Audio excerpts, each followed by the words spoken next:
मैंने अभी आपको ये लर्न करवा दिया है कि अगर किसी स्विमर को कोई रिवर क्रॉस करनी है तो वो कैसे तैरे कि कम से कम समय में नदी क्रॉस कर जाए, और वो किस प्रकार तैरे कि जब वो सामने वाले किनारे पर पहुंचता है तो उसकी नदी के अलोंग या कम से कम ड्रिफ्ट हो, यानी नदी उसको अपनी दिशा में कम से कम बहा कर लेकर जाए। तो वो सारा थियोरेटिकल डिस्कशन हो गया था, लेकिन मैं सोचता हूँ कुछ प्रॉब्लम्स आपको सोल्व करके बताऊँ जिससे चीज़ें हमें और क्लियरली समझ में आ जाएं। तो मैं ये सारी कुछ प्रॉब्लम्स सोल्व करके बताता हूँ, लेकिन जल्दी से एक बार मैं सारे फॉर्मूले लिख देता हूँ और जिससे आपको ये बात रिकैप ही हो जाएगी। मैंने ये नदी ली। नदी की विड्थ कुछ भी हो सकती है, let me assume it is D. और पानी की जो वेलोसिटी है, that is velocity of the river flow, से इट इज़ वी डब्ल्यू। ये सब चीज़ें किसी प्रॉब्लम के अंदर आपको न्यूमेरिकली मिलेंगी। वी डब्ल्यू is the velocity of water and this line is perpendicular to the river and this is parallel to the river. और स्विमर ने नदी में यानी पानी में अपने स्ट्रोक्स जिस वेलोसिटी से लगाए वो क्या होगी, velocity of swimmer in water और velocity of swimmer in still water. तो इसको मैंने क्या बोला था, V M W, M for man, ऐसे कुछ बोला था। तो नदिया की वेलोसिटी स्विमर की वेलोसिटी में ऐड कर दें, नदिया की वेलोसिटी स्विमर की velocity with respect to water में ऐड कर दें, चाहे पैरेललोग्राम से ऐड कर दें चाहे ट्रायंगल से ला से ऐड कर दें, दोनों एक ही बात हैं। जैसे आसानी से आप क्वेश्चन सॉल्व कर लेते हैं, चाहे ऐसे, कई बार हम ऐसे करते हैं, ट्रायंगल ला को ही ज़्यादा प्रेफर करते हैं कि ये खींचनी नहीं पड़ती हमें।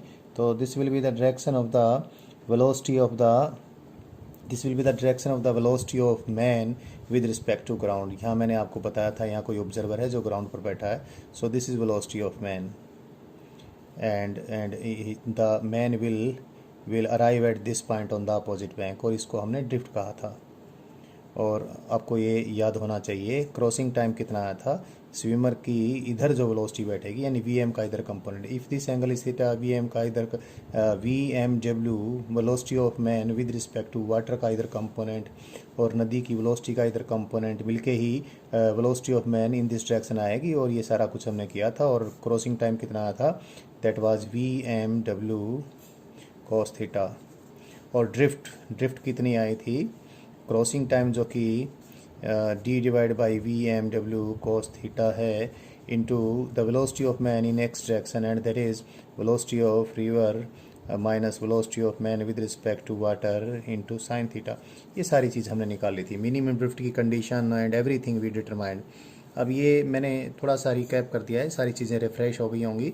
और अब इन बातों को यूज़ करके मैंने कुछ प्रॉब्लम सॉल्व करनी है। पहले एक सबसे सिंपल प्रॉब्लम लेते हैं हम। प्रॉब्लम नंबर 1, किसी पौंड के अंदर किसी तालाब में किसी स्विमर की वेलोसिटी 5 किलोमीटर पर आवर होती है और वो स्विमर किसी नदी में तैरने के लिए आ गया, और नदी में वो जिस नदी में वो तैरने के लिए आ गया है उसमें नदी के बहाव का वेग यानी the velocity of water is this. तो हमने, और नदी है कितनी, 1 kilometre wide, so river is 1 kilometre wide. तो हमने क्या क्या निकालना है, पहले तो हमने ये निकालना है कि अगर जीरो ड्रिफ्ट से वो तैरना चाहे तो क्या तैर सकता है जीरो ड्रिफ्ट से, और जीरो ड्रिफ्ट से वो तैरेगा तो कितने टाइम में वो नदी को क्रॉस कर जाएगा। सबसे पहले हम इसी क्वेश्चन को सोल्व करते हैं, साथ साथ में क्वेश्चन बोलता जाऊंगा, साथ साथ में सोल्व करता जाऊंगा। अब पहले तो देखें क्या हमें दिया हुआ है। हमें दिया हुआ है this is the velocity of the swimmer in pond, that is velocity of swimmer in still water, that is velocity of swimmer with respect to water. So this is velocity of swimmer with respect to water and it is given in magnitude to be 5 kilometer per hour. तो ये 5 kilometre प्रति घंटा की रफ्तार से पानी में अपने हाथ पांव मार के वो तैर सकता है। और नदी की वेलोसिटी दे रखी है, velocity of water it is 3 kilometre per our, और डी की वैल्यू भी दे रखी है कितनी, 1 किलोमीटर। तो पहली बात, क्या ये जीरो ड्रिफ्ट से तैर सकता है। जीरो ड्रिफ्ट के लिए कंडीशन क्या है, condition for zero drift, x की वैल्यू जीरो की क्या शर्त है, इसकी शर्त है कि नदियाँ की वेलोसिटी तैराक की वेलोसिटी से कम होनी चाहिए। तैराक के अंदर अच्छी खासी हिम्मत होनी चाहिए और उसको पानी जिस वेग से बह रहा है उससे ज़्यादा वेग से वो पानी में तैरना उसको आना चाहिए। तो VMW is greater than VW अगर ऐसा होगा तो बगैर ड्रिफ्ट के यानी जीरो ड्रिफ्ट के वो तैर जाएगा। और ये शर्त यहाँ पर सेटिस्फाइड है। तो जीरो ड्रिफ्ट पॉसिबल है। तो जीरो ड्रिफ्ट पॉसिबल है तो उसको अपने हाथ पैर कैसे मारने पड़ेंगे वो हमने बता रखा है आपको। साइन थीटा इज छोटी वेलोसिटी डिवाइड बाय बड़ी वेलोसिटी। छोटी velocity is in this case that is river, that is 3 kilometer per hour, 3 kilometer per hour, and body velocity is that of man, that is 5 kilometer per hour. So it is sin inverse sin theta 3/5 का मायना ये होगा theta की value आपको मालूम है। Theta कितनी हो जाएगी 37 degree. 37 degree will be the value of this theta. इसको मैं वैसे भी आपको बता देता हूँ, ये तो आपको याद है ही, वैसे भी आप सोच सकते हो अगर ये जीरो ड्रिफ्ट से तैरता है तो आदमी की velocity with respect to ground इधर बैठनी चाहिए। तो this is the velocity of the man with respect to water. इस प्रकार से भी हम ड्राइंग कई बार बनाते हैं, velocity of man with respect to water. और नदिया की वेलोसिटी तो हमेशा डाउन स्ट्रीम होती है और इसमें नदिया की वेलोसिटी ऐड कर दी। अब ट्रायंगल लॉ ऑफ एक्ट्रेडिशन से ये क्या आ गई, ये आ गई velocity of man with respect to ground. Because I must refresh your learning that velocity of man with respect to ground in this case is velocity of water plus velocity of man with respect to water. इस बात को हम बार बार use करके सारी चीज़ें solve किए हैं। तो ट्रायंगल लॉ से देखें ये वेलोसिटी ऑफ मैन आ जाएगी किसके परपेंडिकुलर, रिवर के परपेंडिकुलर। तो जीरो ड्रिफ्ट से यहाँ पहुँचेगा। इस ट्रायंगल लॉ में डायरेक्ट देख सकते हैं। सपोज ये एंगल थीटा है क्योंकि ये नदी तो इधर ही जाएगी, किधर अपनी तरफ, और ये नदी के परपेंडिकुलर, तो ये एंगल 90 डिग्री हो ही गया। तो डायरेक्ट देख लें sine theta is equal to it is VW divide by VMW, और जो कि 3/5 है, और थीटा की value this implies is 37 degree. तो वैसे भी देख सकते हैं। तो जो स्विमर है वो धारा के साथ यानी स्ट्रीम के साथ यानी डाउन स्ट्रीम डायरेक्शन के साथ 90 + 37 इतने डिग्री पर अपने स्ट्रोक्स लगाएगा, या रिवर के परपेंडिकुलर के साथ 37 डिग्री पर ये स्ट्रोक इस प्रकार से लगाएगा तो बगैर किसी ड्रिफ्ट के यहाँ पहुँच जाएगा। तो एक ये जो क्वेश्चन हम सॉल्व कर रहे हैं अभी, इसमें एक चीज़ तो निकल गई कि जीरो ड्रिफ्ट पॉसिबल है या नहीं है। आंसर है yes, yes it is possible. दूसरी चीज़ ये निकालनी थी हमने, अगर जीरो ड्रिफ्ट पॉसिबल है तो उसको स्ट्रोक्स किधर मारने पड़ेंगे, वो भी हमने निकाल दिया। और अब तीसरी चीज़ इसी प्रश्न में निकालते हैं, जब वो जीरो ड्रिफ्ट से तैर रहा है तो कितनी देर में नदी को क्रॉस करेगा। तो नदी को क्रॉस करने का टाइम इस केस में जो लगेगा, time of crossing river is D, that is 1 kilometre. this is given to be 1 kilometer, so it is 1 kilometer divided by velocity of this swimmer in the direction perpendicular the river, क्योंकि river के perpendicular 1 kilometre travel करना, ये यहाँ से भी direct देख सकते हैं। So this is VMW it is given to be 5 kilometre per hour, and cos of theta is 37, cos 37 you know it is 4/5. So crossing time in this case is 1 by this is 1/4 hour, that is 15 minutes. ये 15 minute में नदी को cross कर जाएगा अगर इसको zero drift से जाना है। परले किनारे, दूसरे किनारे, सामने वाले किनारे। इसी प्रश्न को अब आगे लेकर जाते हैं। अब ये तो था जीरो ड्रिफ्ट से, यानी मिनिमम कितनी पॉसिबल ड्रिफ्ट थी इस केस में, और मिनिमम यानी जीरो ड्रिफ्ट पॉसिबल हो गई थी, और जीरो ड्रिफ्ट के लिए किस डायरेक्शन में इसको तैरना पड़ता वो निकाला। और जब वो जीरो ड्रिफ्ट से तैर रहा है तो सामने वाले किनारे पर कितने टाइम में पहुंच जाएगा वो निकाला। लेकिन इसी क्वेश्चन में अगर आपसे ये पूछ लिया जाए कि भैया उसको अगर मिनिमम टाइम में नदियाँ पार करनी है तो वो किधर अपने स्ट्रोक्स मारेगा, और ये आपको मालूम है मिनिमम टाइम में अगर नदियाँ पार करनी है तो उसको अपने सारे स्ट्रोक्स नदी के परपेंडिकुलर ही मारने पड़ेंगे। और T मिनिमम हमने आपको अच्छे से बता रखा है, that is width of the river divide by VMW, यानी सारा वेग अपना इसको इधर ही लगाना पड़ेगा। हालांकि ऐसा जब होगा तो ये डायग्राम आप ध्यान रखें, क्योंकि आदमी ने अपने हाथ पांव इधर मारे हैं, स्ट्रोक्स इधर मारे हैं, तैराक ने तो अपने स्ट्रोक्स इधर मारे हैं VMW, और नदिया इधर जा ही रही है, तो velocity of man which is resultant, velocity of man with respect to ground which is resultant of the velocity of water plus velocity of man with respect to water, ये इधर, ये नदिया इसको ये इधर स्ट्रोक्स मारता है, लेकिन बहा कर ये यहाँ लेके जाएगी, तो x यहाँ पर 0 नहीं होगा। अगर मिनिमम टाइम में बंदा तैर के नदी पार करता है तो पानी उसको कुछ अपने साथ बहा कर लेकर जाएगा। तो पहले तो इस केस में मिनिमम टाइम निकालते हैं। मिनिमम टाइम कितना, 1 kilometre divide by velocity of man perpendicular to the stream, that is it is as it had with respect to water, that is 5 kilometre per hour, because he has to apply strokes perpendicular to the stream, जो मैंने बता दिया। So it is 1/5 hour, that is 12 minute. अब आप थोड़ा compare कर सकते हैं, 3 मिनट फालतू का टाइम है। मतलब ये कि अगर उसको मिनिमम ड्रिफ्ट से पहुंचना है, बिल्कुल x की वैल्यू 0 से उसको यहाँ पहुंचना था, ऐसे स्ट्रोक्स मार के यहाँ पहुंचा, 15 मिनट में यहाँ पहुंचेगा। लेकिन अगर कम से कम टाइम लगा कर इसको पहुंचना है तो पहुंचेगा तो यहाँ, लेकिन 12 मिनट में पहुंच जाएगा। और 3 मिनट का जो एक्स्ट्रा टाइम है उसमें तो पूरा जीवन मृत्यु का खेल हो जाता है।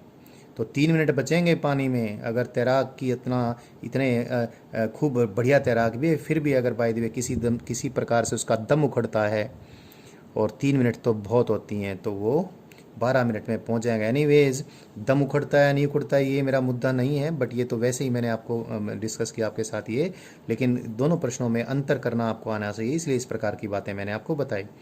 तो मिनिमम ड्रिफ्ट के साथ जब तैरेगा तो टाइम ज़्यादा लगेगा, और जब मिनिमम टाइम में क्रॉस करेगा तो ड्रिफ्ट कुछ ना कुछ एक्स्ट्रा हो जाएगी। इस केस में ड्रिफ्ट भी निकालनी है, तो ड्रिफ्ट देख लेते हैं। Drift is always VMX into time taken.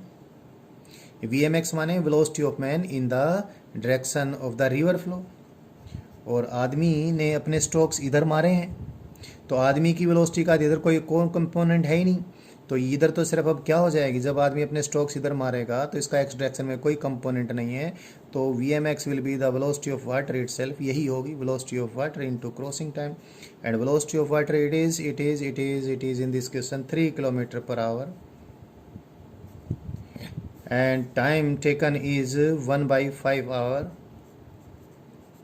So it is 3/5 kilometre, that is 600 metre. So ये प्रश्न जो था, इस प्रश्न में सारी बातें जो हमने पढ़ाई थी वो इंक्लूड कर ली गई हैं। एक दो और भी बचती हैं, क्योंकि ये प्रश्न स्पेशली इस प्रकार से हमने डिज़ाइन किया था कि जीरो ड्रिफ्ट पॉसिबल हो सके। अब एक अगला क्वेश्चन लेते हैं, उसमें जीरो ड्रिफ्ट पॉसिबल नहीं होगी, ऐसी हम कंडीशन लेकर चलें, और वो आपको मालूम है। ऐसा ही हम एक और क्वेश्चन करते हैं जिससे ये चीज़ें आपको और क्लियर हो जाए। हमने अभी ऐसा तैराक लिया जिस तैराक की हालत कोई बहुत अच्छी नहीं है, यानी velocity of the man in still water, और velocity of man in pond, और velocity of water with velocity of man with respect to water. ये सारी बातें कही जा सकती हैं, इनका सबका अभिप्राय एक ही है, यानी आदमी अपने स्ट्रोक्स जब नदी में लगाएगा तो विद रिस्पेक्ट टू वाटर इतना वेग उसका बन पाएगा 3 kilometre per hour, it is given. And नदिया थोड़ी तेज़ वाली है, velocity of water it is 5 kilometre per hour, and width of the river is also somewhat extra as compare to the previous problem, it is 1.2 kilometre. इसको भी उन्हीं headings में हम सॉल्व करते हैं। Number 1, first problem, what is the condition for minimum drift. Minimum drift की condition क्या है, और इस प्रश्न की शुरुआत यहाँ से होती है कि क्या जीरो ड्रिफ्ट पॉसिबल है, पहले तो यही देख लें, और इसका उत्तर तो हमने पहले ही दे दिया था। क्या जीरो ड्रिफ्ट तो पॉसिबल है ही नहीं। जीरो ड्रिफ्ट तो तभी पॉसिबल है जो तैराक है उसकी वेलोसिटी पानी में पानी की वेलोसिटी से ज़्यादा हो, तो ये तो पॉसिबल है ही नहीं। So this is wrong, this is not possible. तो अब नहीं है तो फिर मिनिमम ड्रिफ्ट की कंडीशन निकालें। मिनिमम ड्रिफ्ट की कंडीशन के लिए हमने आपको बता रखा है, वो रिवर के परपेंडिकुलर दिशा के साथ जो एंगल बनाएगा उस एंगल का साइन छोटी वेलोसिटी याद रखने का अच्छा तरीका है। छोटी स्पीड भी लिख दीजिए। छोटी स्पीड वेलोसिटी की मैग्नीट्यूड मतलब डिवाइड बाई बड़ी वाली स्पीड। और इसमें छोटी स्पीड किसकी है? छोटी स्पीड है आदमी की, और बड़ी वाली स्पीड किसकी है? नदिया की। साइन थीटा दोबारा से 3/5 आ जाता है, तो थीटा अब भी कितना है? 37 डिग्री है। तो 37 डिग्री के एंगल पे उसको स्ट्रोक्स मारने पड़ेंगे अब भी। किसके साथ? रिवर के डायरेक्शन के परपेंडिकुलर के साथ। लेकिन इस केस में ड्रिफ्ट जीरो नहीं होगा। तो एक बार डायग्राम बनाते हैं और साथ साथ में प्रॉब्लम को सोल्व कर लेते हैं। तो मैंने ये दिखाई ये नदिया, और जिसकी विड्थ मैंने दिखाई कितनी? 1.2 kilometre. And this is the direction perpendicular to the stream, and the swimmer is applying his strokes at this angle which is 37 degree, which I have calculated here। 37 degree पर इसको स्ट्रोक्स लगाने पड़ेंगे। और आदमी की वेलोसिटी इन वाटर कितनी है वो दे रखा है हमने, that is how much? 3 kilometre per our. और नदिया की वेलोसिटी इधर है ये, this is the velocity of the river which is 5 kilometre per our, velocity of water. So the velocity of man with respect to ground will be this. This is velocity of man, VW. So the man will arrive here when he reaches opposite bank, and this will be the drift. And in this case, this drift will be minimum because the condition of minimum drift has been applied, and then we got the value of this theta. तो ऐसे जाएगा। इसको triangle law से बनाने के बजाय चाहे parallelogram से बनाएं। मैंने इनिशियली आपको टीच किया तो ट्रायंगल लॉ लगाने के बजाय पैरेललोग्राम लॉ ही लगाया था। किसी को भी यूज़ कर लें जिसमें आप अपने आप को कंफर्टेबल समझें। This is velocity of water. Again velocity of water plus velocity of man with respect to water is the velocity of what is this?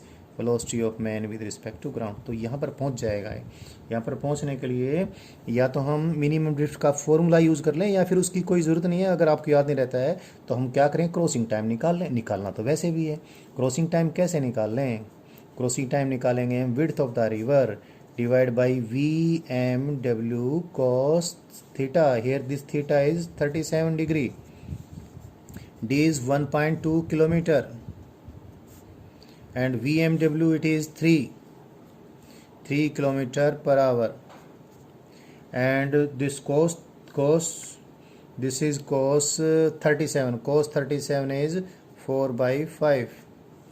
So 4/5, yes, it is this. So what we get? It is 5 divided by 10. So much amount of time, that is 1/2 hour, that is 30 minutes. तो इसको अभी ये नदी minimum drift से अगर cross करनी है तो इसको 30 मिनट का समय लगने वाला है।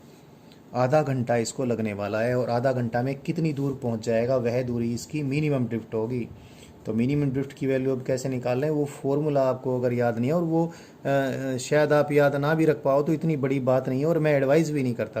आप डायरेक्ट लिख लेंगे जो भी कुछ है, मिनिमम ड्रिफ्ट ही आएगी क्योंकि मिनिमम ड्रिफ्ट की कंडीशन सेटिस्फाई कर ली है। तो इसको कैसे निकालें? VMX into crossing time. Crossing time सबसे आसान होता है निकालना, इसको निकाल के डायरेक्ट मल्टीप्लाई करते हैं। VMX हमेशा क्या आएगा? अगर एंगल इधर बनाया है, अगर एंगल इधर बन गया तो इसकी x कंपोनेंट ऐड हो जाएगी वेलोसिटी ऑफ वाटर में।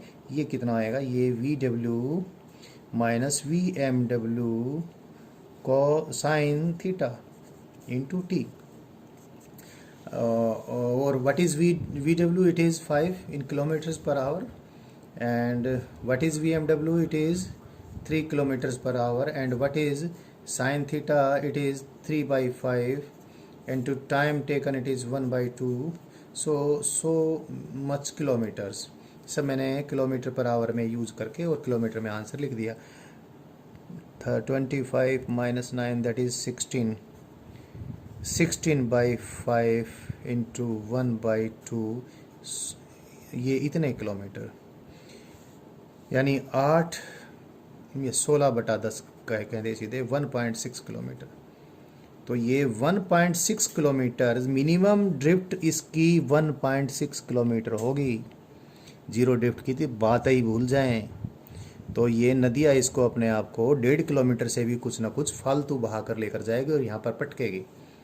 तो मिनिमम ड्रिफ्ट वाला इसमें हमने पार्ट सोल्व किया, और मिनिमम ड्रिफ्ट के लिए इसको कितना टाइम चाहिए, 30 मिनट का टाइम चाहिए। अब इसी प्रॉब्लम में डेटा इज सेम, इसमें ये निकालना अगर ये निकालना चाहते हैं कि क्रॉस करने में बंदे को मिनिमम टाइम लेना है, तो मिनिमम टाइम में वो किस प्रकार से क्रॉस करे, मिनिमम टाइम में क्रॉस करना चाहता है।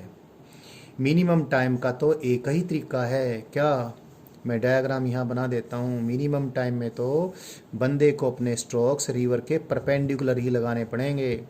तो इधर स्ट्रोक्स लगाए, इधर कितनी वेलोसिटी से, 3 किलोमीटर पर आवर से, और नदिया कितनी चौड़ाई की है, दैट इज़ 1.2 किलोमीटर।